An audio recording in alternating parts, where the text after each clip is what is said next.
Bengkulu, atau dalam bahasa Belanda, Benkuelen, atau Bengkulen, dalam bahasa Inggris, Benkulen. Bagian barat daya Pulau Sumatera adalah sebuah provinsi yang terletak di Pulau Sumatera, Indonesia. Di sebelah utara berbatasan dengan Sumatera Barat, di sebelah timur dengan Jambi dan Sumatera Selatan, sedangkan di sebelah selatan dengan Lampung. Bengkulu berasal dari bahasa Melayu Jawi, kata bang yang berarti pesisir dan kulon yang berarti barat. Kemudian terjadi pergeseran pengucapan. Bang berubah menjadi beng dan kulon menjadi kulu. Pada saat Inggris berada di Bengkulu, terjadi peristiwa gempa bumi besar yang diiringi tsunami yang membuat wilayah geografis Bengkulu berubah. Hal itu terjadi pada sekitar tahun 1700 sampai 1800. Kejadian itu sampai membuat benteng Marlborough selama beberapa tahun dikosongkan.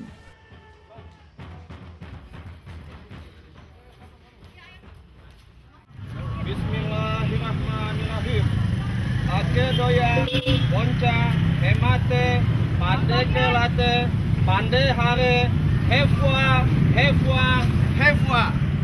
Upacara Tabot adalah upacara tradisional masyarakat Bengkulu untuk mengenang tentang kisah kepahlawanan dan kematian cucu Nabi Muhammad SAW, Hasan dan Husain bin Ali bin Abi Thalib, dalam peperangan dengan pasukan Ubaidillah bin Zaid di Padang Karbala, Irak pada tanggal 10 Muharram 61 Hijriah atau 681 Masehi.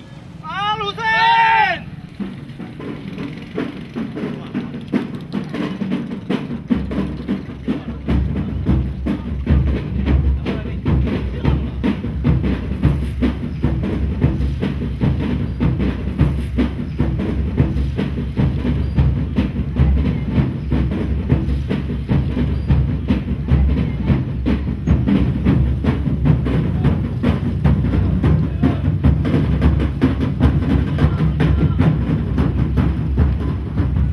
Upacara lainnya yang mengiringi Tabot yaitu upacara mengambil tanah, dilakukan dari 1 sampai 4 Muharram. Duduk penjah 5 Muharram. Menjara 5 sampai 6 Muharram. Anak jari-jari dan sorban 7 sampai 8 Muharram. Arak gedang 9 Muharram. Pembuangan Tabot 10 Muharram. Dilaksanakan dari tanggal 1 sampai dengan 10 Muharram Hijriah. Upacara ritual Tabut yang ada di Bengkulu ini adalah cerita atau drama tentang wafatnya Imam Husain di Padang Karbala saat perang melawan Yazid bin Umayyah. Nah, jadi adanya di Bengkulu upacara ritual Tabut ini dibawa oleh atau dikenalkan oleh Syekh Burhanuddin yang awalnya itu adalah syiar agama Islam. Pada waktu masuk ke Bengkulu abad ke-13 dan ke-14 itu di kota Bengkulu ini agama Islam belum ada yang menganut. Jadi mereka datang ke Bengkulu mengadakan syiar Islam supaya umat-umat yang ada di Bengkulu itu tertarik dan ikut menganut agama Islam. Jalan untuk mereka supaya bisa menganut agama Islam itu dengan cara membuat cerita ataupun drama yang menceritakan tentang perang Karbala yang terjadi saat tahun 763 Masehi yang lalu. Jalankan, walaupun ada yang mengganggu, jalankan itu.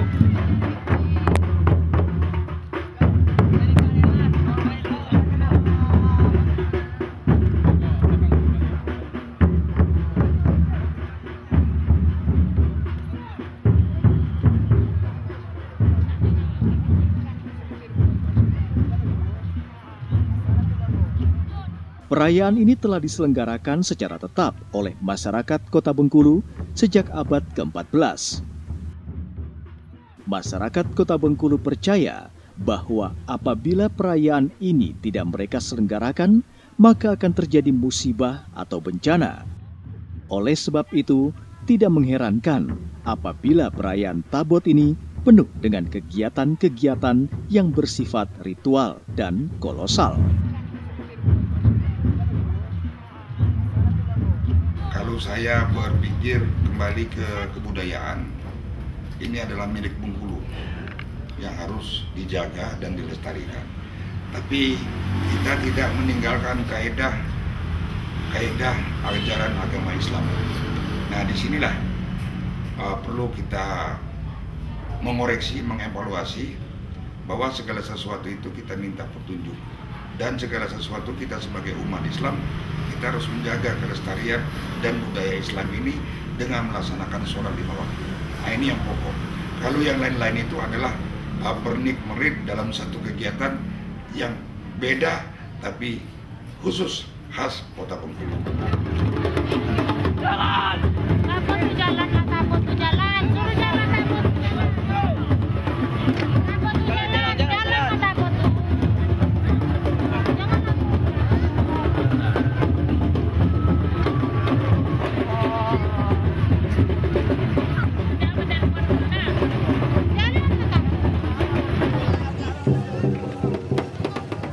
Sejak tahun 1990, Pesta Budaya Tabot ditingkatkan menjadi festival wisata di Provinsi Bengkulu yang diberi nama Festival Tabot. Dalam Festival Tabot, perayaan yang semula hanya berisikan upacara-upacara ritual diperkaya dengan berbagai atraksi tambahan seperti lomba dol, lomba tari, lomba ikan-ikan, lomba telong-telong, mungkin berasal dari kata tengloleng atau lampion dalam bahasa Cina. Lomba barong landong, mirip ondel-ondel Betawi, dan sebagainya. Itu yang saya dengar ceritanya bahwa Tabot ini itulah sejarah cucung Nabi dulu, yaitu kelahiran dan cucung Nabi itu Hasan dan Husain. Nah, itu ceritanya sampai di sini dibawakan orang dari daerah Irak itu berkembang di Indonesia ini. Tabot berasal dari kata at-tabut yang secara harfiah memiliki arti kotak atau peti. At-tabut sudah ada sejak zaman Nabi Musa dan Harun. Pada waktu itu, At-tabut dibawa turun ke bumi oleh malaikat. Menurut kepercayaan Bani Israel, At-tabut ini adalah sebuah peti atau kotak tempat menyimpan jenazah pemimpin mereka. Mereka meyakini bahwa At-tabut harus tetap berada di tangan mereka karena hal ini akan mendatangkan kebaikan. Sebaliknya musibah akan datang apabila At-tabut tidak berada di tangan mereka. At-tabut dalam bentuk yang lain muncul pada waktu terjadi perang antara Amir Husain, cucu Nabi Muhammad SAW, melawan kaum Khawarij di padang Karbala, Irak. Dalam pertempuran di Karbala, Amir Husain dan pengikutnya mengalami kekalahan karena jumlah yang tidak seimbang. Amir Husain sendiri gugur dengan tangan dan kepala yang terpisah dari badan. Ketika tubuh Amir Husain yang sudah tidak berkepala dan bertangan itu ditemukan kembali oleh para pengikutnya, maka turunlah bangunan aneh yang sangat indah dan mengangkat tubuh Amir Husain. Para pengikut Amir Husain yang sangat menyayangi pemimpin mereka ikut bergelantungan pada bangunan indah yang terbang itu. Dan pada saat itu terdengar suara yang berkata, "Kalau kamu sayang kepada Husain, buatlah bangunan berbentuk indah ini setiap 10 hari dalam bulan Muharram guna mengenang para syuhada yang gugur di padang Karbala." Bangunan indah yang membawa jenazah Husain itu kemudian disebut tabut. Tabot dalam dialek bahasa Bengkulu. Sejak saat itu, Perayaan Tabut dilaksanakan setiap tahun selama 10 hari dalam bulan Muharram oleh para pengikut Imam Husain. Keturunan-keturunan yang sudah keturunan ke-6 di Bengkulu ini sudah berlangsung membuat budaya Tabut ini tidak mengurangi dalam satu acara ritualnya. Yang pokok, mereka itu tetap melaksanakan ajaran agama Islam, kemudian melaksanakan sholat 5 waktu yang tidak pernah ketinggalan, dan budaya ini dianggap secara kelompok dulu adalah ritual. Nah, ritual ini terbagi dalam satu susunan tatanan untuk lebih bagaimana acara ini lebih sakral, maka disusunlah satu kegiatan-kegiatan yang tidak melupakan, yang tidak melanggar dari kaidah ajaran Islam.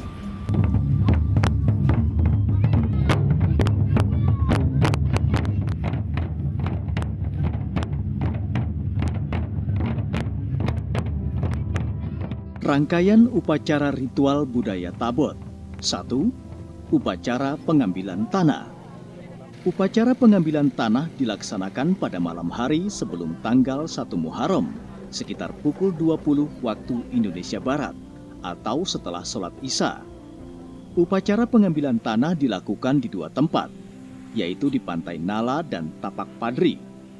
Upacara ini diartikan sebagai peringatan atau mengenang kembali manusia yang pada awalnya diciptakan dari tanah dan nantinya akan kembali menjadi tanah.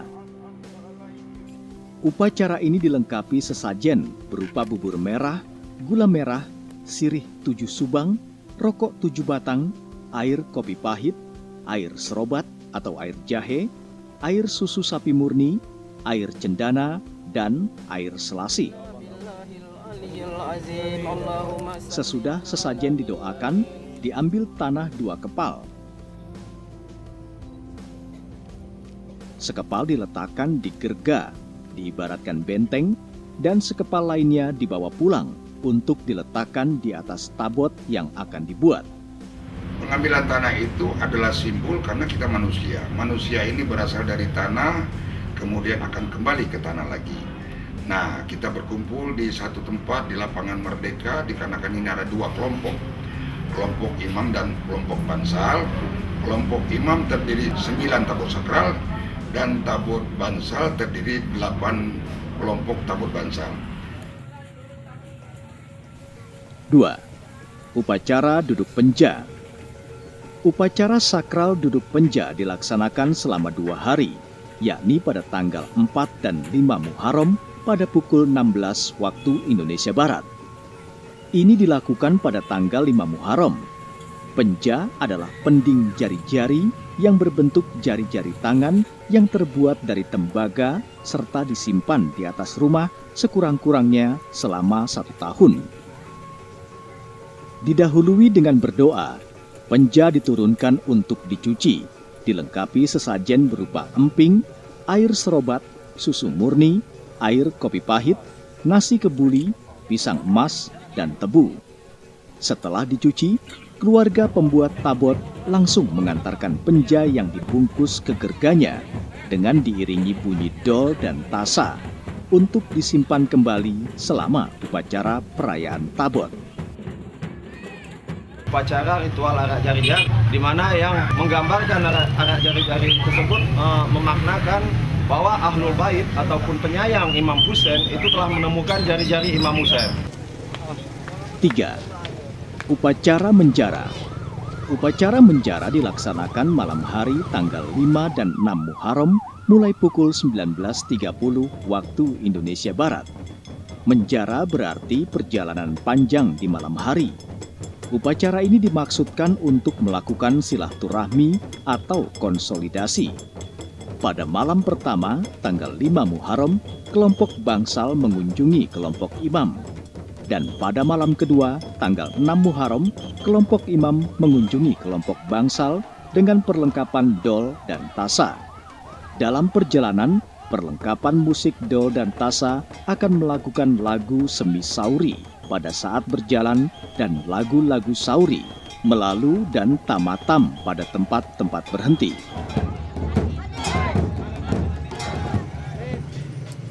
4. Malam arak jari-jari dan arak seroban. Upacara arak jari-jari dilakukan pada tanggal 7 Muharram pukul 19.30 malam.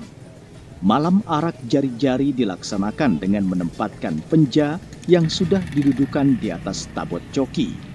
Kemudian diarak untuk berkumpul di tanah lapang.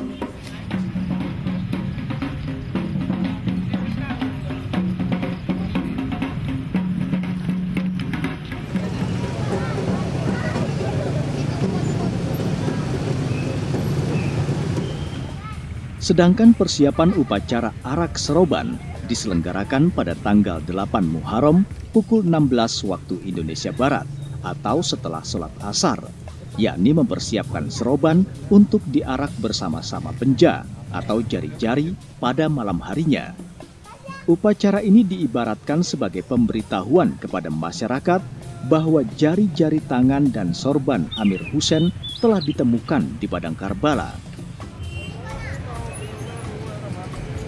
Hari ini kita nanti malam setelah salat isya kita itu akan ada arak seroban, dan itu pun menandakan Ahlul Bait ataupun pengikut ataupun penyayang Imam Husain telah menemukan sorban Imam Husain. 5. Hari Gam. Hari Gam berlangsung pada tanggal 9 Muharram. Dimulai pada pukul 6 waktu Indonesia Barat. Hari Gam berarti tidak boleh ada bunyi-bunyian sama sekali sampai tabot naik pangkek. Dalam pelaksanaan pembuatan tabot ini prosesnya itu kalau dihitung waktunya sekitar 1 bulan. Selepas dari raya korban kita melaksanakan pembuatan jam 4. Itu awal daripada kegiatan itu sendiri. Kemudian pelaksananya juga pembuatan tabot ini yang lebih dikenal 1 Muharram dengan 10 Muharram. Dalam kegiatan ini setiap kelompok tabot di rumahnya masing-masing itu melaksanakan kegiatan pembuatan tabot. Kemudian tabot ini juga kami Ini buat tidak dalam bentuk tingkatnya itu tetap ganjil, tidak dalam bentuknya genap, jadi kitanya ganjil 1, 3, 5, 7, 9 biasanya. Gitu juga puncak-puncak 1, 5, 9, 13 dan 17. Tidak ada puncak tabot itu yang genap. jadi semua puncak tabot yang ada itu ganjil. 6. Tabot naik pangkek. Pada pukul 14 waktu Indonesia Barat, sesudah sholat zuhur tanggal 9 Muharram dilakukan acara tabot naik pangkek. Tabot naik pangkek adalah kegiatan menyambungkan bangunan puncak tabot dengan bangunan bagian tabot gedang di tempat pembuatannya.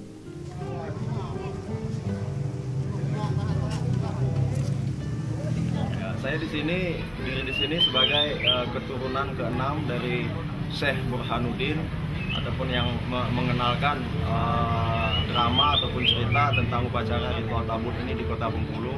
Dan ini semua yang hadir di sini adalah keluarga semua. Kami itu rata-rata adalah keturunan ke-5 dan keturunan ke-6 dari Syekh Burhanuddin sendiri.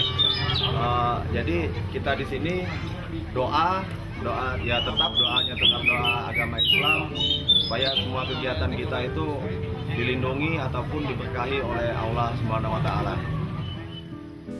7. Malam arak gedang.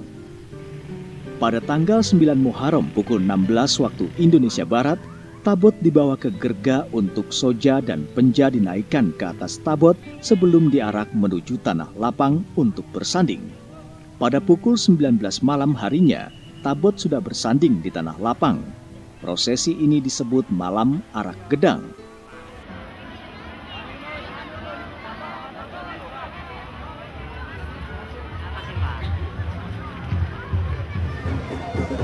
Delapan. Arak-arakan tabot terbuang. Pagi hari pukul 8 waktu Indonesia Barat tanggal 10 Muharram, tabot kembali diarak untuk bersanding di tanah lapang.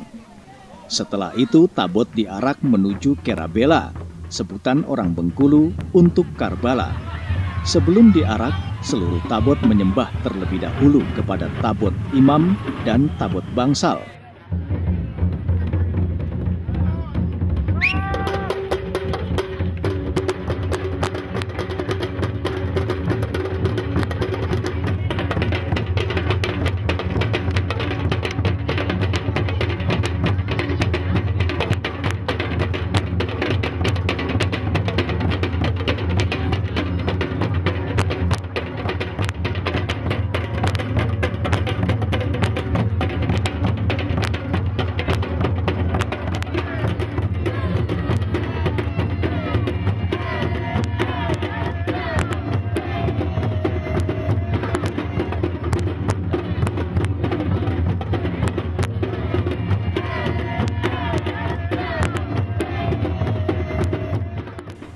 juru kunci menyambut arak-arakan tabot di pintu gerbang Kerabela.